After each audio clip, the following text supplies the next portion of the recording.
Hi, hello, how are you, Amanda? Seint artist. Let's talk about our main foundation. Okay, so this is Seint.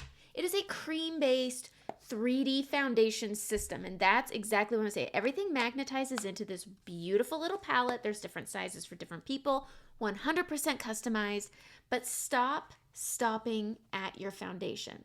Okay, let's think outside of the makeup bag and start thinking inside of our palette. Because with Seint, it's a 3D system. And a lot of people start with putting on their main highlight. Totally normal. I do it. But don't stop there and take a look at the makeup as a whole. When I first got Seint, I was very much in the makeup bag. Okay, so we get our main foundation and we put it on. Seint is different. So give it time to figure it out because it's so worth it in the end. So this is what I'm going to talk about. When you first get your makeup, okay, you're going to get in. This is the blush and bronzer brush. This is my favorite starter brush. And when you first start using Seint Makeup, here's what you're going to do. You're going to take your main foundation and you're going to put it on just like your foundation, okay? So you're putting this on and you're going to put this all over your face because that's what we're used to doing is we're going to put this from our jawline to our hairline, okay? And we put it all on and a lot of people will stop and look and they say, "Oh, this looks dull. This is falling flat. This isn't what I was expecting. It doesn't have that look." Here's the deal with your main foundation. It is not meant to be your full face foundation. This is very much a paint by numbers, piece it together, and it all works as one. Everything in here is foundation, even the blush. And so thinking outside of the makeup bag and thinking inside of the compact is what we're gonna do. And so I put this on and I get coverage. Your main foundation is meant for balance. It's not entirely meant for coverage because your contour, your bronzer, your blushes will give you coverage and dimension. That's why it's a 3-dimensional makeup. Our face isn't 1-dimensional. So we shouldn't have to put our makeup on like it is. And that's where Seint is different. And that's why I say, give it the time it deserves. So we're going to take our main highlight and we're just going to put this really where we need it to balance. So for me, it's really just the beard of my face. I go along my jawline here and I bring it up I blend it at my jawline first. This is where I'm not contouring, I'm not bronzing, I'm not blushing. This is balance, okay? Same thing with my chin. I bring it in and I'm balancing my skin tone, okay? I have a little bit of scarring, and so once I've balanced my skin tone, I bring it up just a little bit for a touch of coverage. And that's the only place I need my main foundation. We're not jawline to hairline anymore. Those days are gone. And so we're gonna think about this in a sense of this is not endgame. We're not walking out of the house like this. The things that bring our skin life and everything is the full system. And this doesn't always have to be just saying, if you already have contour, go grab it. I like that everything's in one place. But using each of these colors is what it's what gets you wanting it. When you watch somebody, me, do my makeup, it's not this part where you're like, oh, I want to try that makeup. It's once I've done all the parts and you see how simple it is. And so when you just have to balance your lower skin instead of lash to hair, or not lash, jaw to hair. I'm so used to, anyways. All right, so the next thing I'm gonna go into is I'm going to go into my shadowing. All right, and so I'm gonna go into my contour here. I should grab my detail brush because it's my favorite. But we're gonna try to stick with one brush and we're gonna grab our contour and we're just going to accentuate and highlight our shadows. So I've gone along my hairline because we have natural shadowing from our hair and our skull. Okay, so we're just going into those areas that already have natural shadowing. And do you see the difference from one side to the other? I'm hitting just under my cheekbone here. And because these are creams and they're all so well pigmented, this is also my foundational coverage. So now I'm getting coverage, I'm getting balance, and I'm getting dimension. All three things. And that's really just with the contour. I've balanced my skin where I need to, but I'm balancing my skin with my contour also. And so just thinking about it in the palette and going side by side. So I'm just gonna take this. It's those little differences that make a difference. And it's nice to know you don't have to stack. You don't have to stack because one of the biggest things you'll notice with cream makeups is less is more. The more makeup you put on and stack, the creamier it's going to look on your skin. Makeup will always look like makeup, but you don't need the amount you're used to because our foundation in our bag is 18%. If you're using a cream stick in your bag, it's about 40%. So Using Seint, it is 80% pigmentation. So we still get that amazing coverage, but it's nice, it's light, it's hydrating, and your skin feels like your skin. All right. And so we don't need to have a lot because it'll start looking heavy and creamy and sticky, and it creates a creamy texture rather than a skin-like texture. And so either side is going to be just fine depending on how you want to apply it. If you want to put your main highlight on from jaw to hair, do it. A lot of people start there. It's not wrong. But always know there's a bazillion ways to apply the makeup. None are wrong. It's finding your way.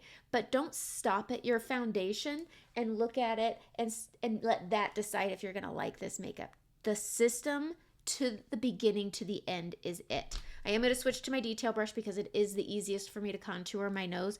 If I use a big old fat round brush like this, then it's not going to do what I want it to do. So I go from the top side. And again, this is just taking a shadow that we already have and enhancing it and letting it work with me rather than against me. I also like creams because my skin's changing. I'm 43. It's not what it was in my 20s. It's not what it was in my 30s. And it's changing every month. And having a makeup that changes with me rather than feeling like I'm fighting against it, I'm trying to add hydration, I'm trying to add a luminosity, like you're trying to add all these things with, it's already right here. And using creams, it works with your skin's texture to create that luminous look that you're wanting that looks natural and less heavy and less drying. All right, so I just go onto the top side and I just very lightly enhance it. And I'm going to take the small end and I'm going to go into my brightening highlight and I'm just going to go right down the middle of my nose. I have a little bit of makeup right there. Okay, so we're just going to sweep this down the nose. I'm going to keep with this small end here and I'm going to go right in the middle of my brows. All right, and so you're able to take on this side of my face, essentially one layer of makeup, and then I'm going to push it over here into my main highlight, tapping and adding as you need. Less is more. Again, remember, this is a seriously pigmented makeup, and so you don't need a lot, and it's just working it with your skin. This lives with your skin rather than on your skin. So there's no cracking, and it might crease. You just reset it. That means you might have applied a little too much, so you tap it out, blend it back out, and it picks up the excess with your fingers. It doesn't mean you go back into your palette and add more because it creased. You just got to press it back out, and that's what's nice about creams.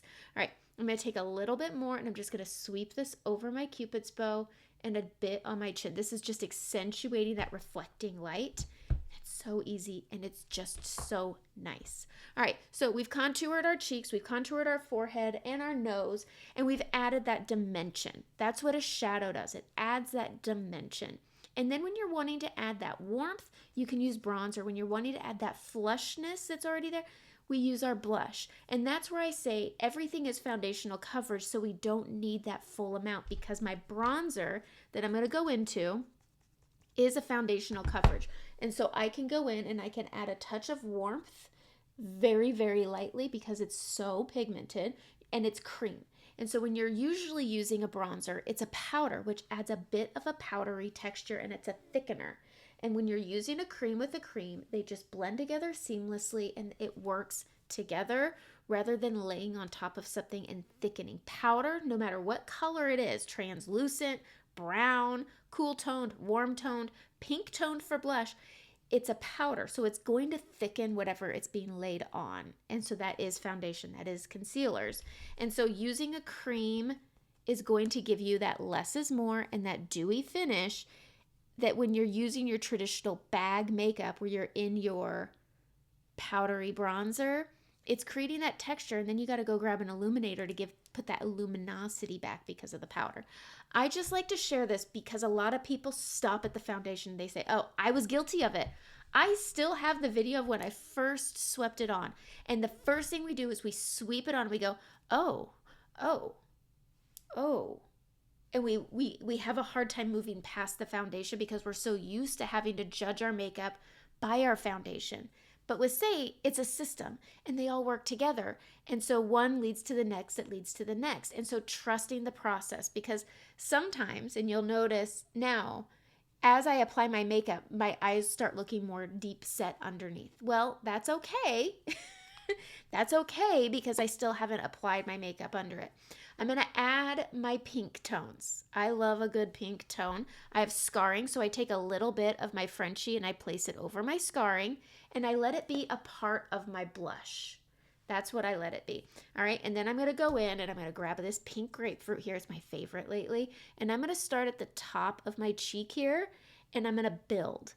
I'm going to build it and it blends out really nice. And one of the things that I noticed when I've tried going back to my old makeup, it's a powder contour, it would stick and it almost left a brush mark that I would have to really work to blend out. And at the same time, I'd end up picking up a lot of my foundation and then my scarring would pull through. And so with this, having it be one of my foundations is really nice. And then I bring it down to that Frenchie and it doesn't pull it through and it's not picking up my makeup.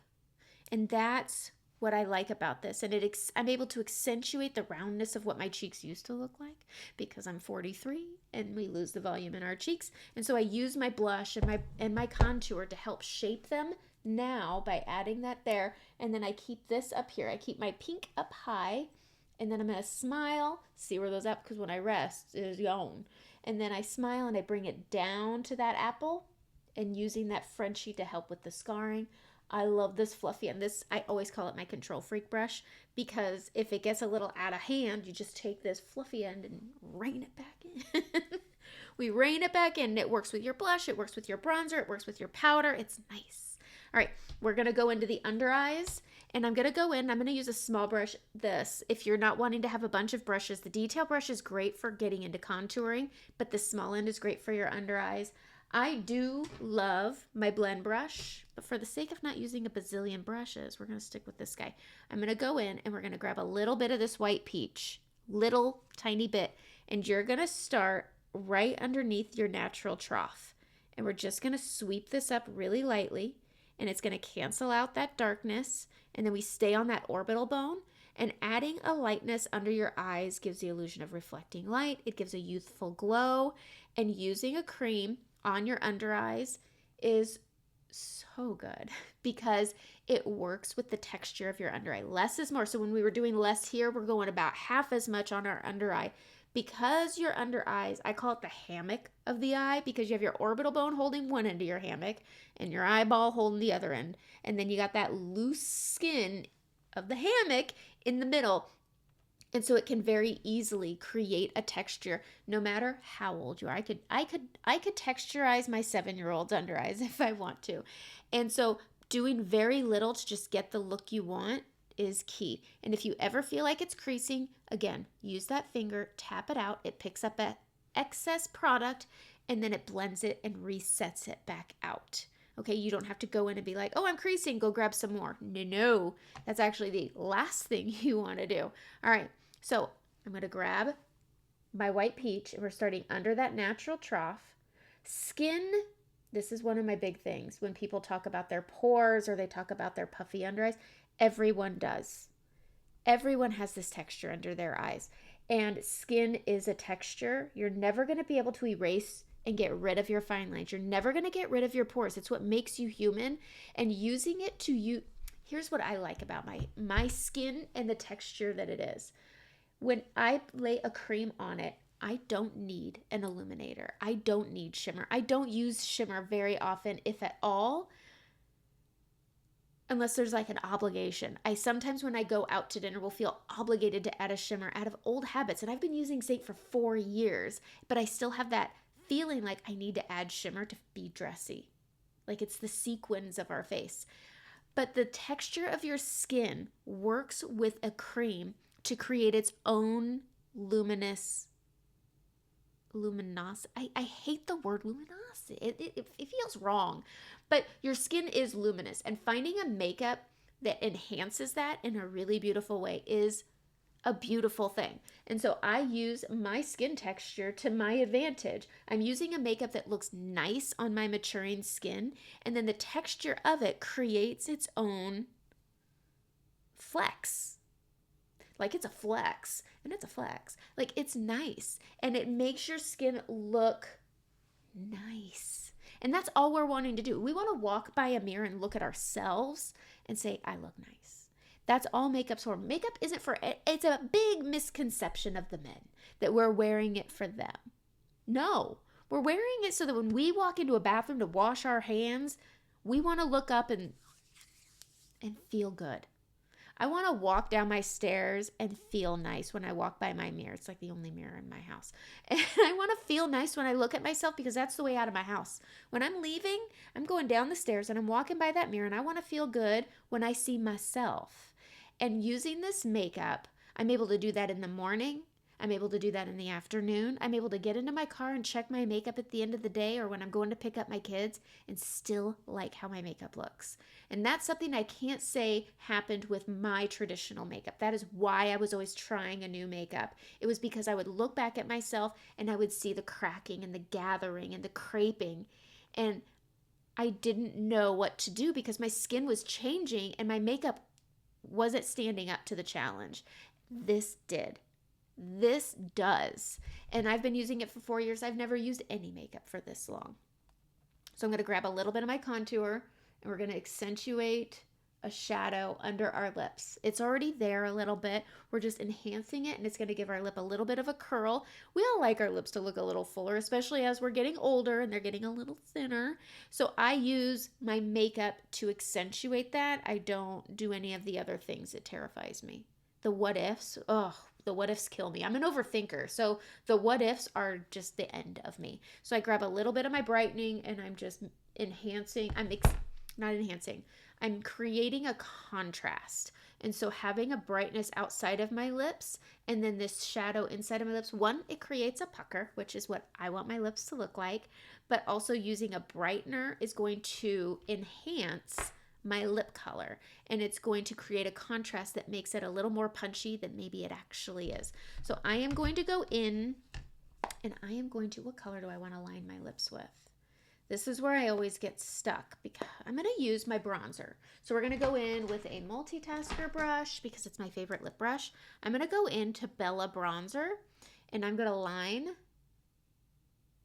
my lips. A lot of people want that fuller lip and so they outer line their lips. And I'm here to tell you, if you use that as a shadow area instead of a liner area, it will make your lips still look fuller, but more natural because you can see when a lipstick is outside of the lip line. And so when you make that area instead of a liner, a shadow, it gives it a more natural full look. And so I have I call it my Gomez Adams shadow up at the top of my Cupid's bow. And I make that a shadow and then I line and finish off the lip. I have maturing lips so I don't go to my corners because it pulls my lips down because gravity. All right, then I'm going to go in and I'm going to use my pink grapefruit because it's just the prettiest pink and it's spring, okay? But using all of my colors in my palette, when you put your foundation on, don't stop. Don't stop and look at it and say, oh, it's flat, it's boring, because it's not the point of makeup. Makeup, your foundation is meant to balance and give you coverage where you're comfortable, but it's the rest of the system that puts the life on. My foundation isn't doing this to my cheeks. My foundation isn't making my forehead look good. My foundation isn't slimming my nose the way I want to. My foundation isn't giving me a fuller lip. It's the system and it's all the colors working together that do that because I'm not powdery, I'm not dry, I'm not thick, it's not heavy, it's nice. And so you can absolutely wear your main foundation from jawline to hairline. And if that's how you like your makeup, that's great. That's a fuller coverage. Look at it that way. And if you want a lighter coverage, don't put that much on in the same palette. So this is your light coverage, your medium coverage, and your full coverage. This is your stage makeup. This is your beach makeup. This is mixed with your BB cream makeup. This, or your moisturizer to make it a BB cream, excuse me. But this one palette is 100% customized by what you want out of your palette. You can have your eyeshadows in here. You can have your eyebrows in here. There's room. A palette 8 is a really great place to start. Now, I'm oily. Yes, you can wear creams with oily makeup. Are there different steps to take? Yes, I would say grab a different setting spray. Ours is great. Seint has a beautiful, wonderful setting spray. But I would say it's great for balanced skin and dry skin, especially if you're having a hard time blending it. You just spray the setting spray on the brush and blend, and it goes on like a dream. If you're oily like I am, I would say Urban Decay D-Slick. That's my number one, and Charlotte Tilbury. They're really great. And then you need setting powder. What setting powder you're comfortable using is entirely up to you. While your face is still damp, go into your powder. I use Ours. It's pressed. It's fine. It doesn't act crazy on my skin. It doesn't make it heavy. I have the Laura Mercier, and it's a great one, but it can get out of hand easy. I start on the perimeter of my face, and just like glitter, when I think it's empty and gone, that's when I bring it to the middle of my face, because I don't want to create a powder texture that's going to accentuate my pores and that's going to chalk up my under eyes. That was my biggest problem with my makeup before. And so using something that's well pressed and fine, there's a bit of powder on it, tap it into your brush, and then go on the perimeter where nobody looks. Nobody's looking out here, and then bring it in. And then again, when you think it's empty, that's when you can go under your eyes. You could go on your smile lines and your nose, your hatchet on your face, wherever. When you think that your brush is empty, that's when you can go on your apples, and again, the smile lines and the under eyes, and it's beautiful. And then spray it again. Again, powder, no matter what color it is, will always change the consistency of your makeup, but laying a setting spray over top helps to reduce it, and then you can just press that setting spray into your makeup. The setting sandwich is a game changer for me on the longevity of my makeup. Makeup will always need touching up. Always. If you put makeup on and you say it doesn't move all day, your skin isn't breathing, and I disagree. You're probably having some cracking and some gathering in certain areas, and that's okay. But you're also making a trade-off. You have makeup that doesn't move and you have balanced skin, but you probably have a texture. And if that's a trade-off you're okay with, then that's great. That's wonderful. I'm just saying this is an option too. And to not stop at just trying the foundation on and then being like, oh, this is washing me out. Don't forget the rest of your foundation. I mean, we need all of these to create all of this. My foundation didn't do this. My foundation is a very small part of a really beautiful makeup. So I'm going to stop there. I got real TED Talky on this one, but I felt like it was an important conversation because your foundation is important. It is what kind of brings it all together. It's the mom of the palette, okay? It covers us and it keeps us in line and it brings us all together, but it's not the end all be all of the makeup. Everything works together in a really beautiful way. So that's it. I always say the foundation is the mom of the makeup and the contour is more like the dad. Like it takes a beating, but sometimes it needs it. So that's it. That is my big talk about main foundation and the system of a 3D makeup. So message me if you have questions. Come to me for a color match and let's customize your palette and make it look however you want. And have a great day.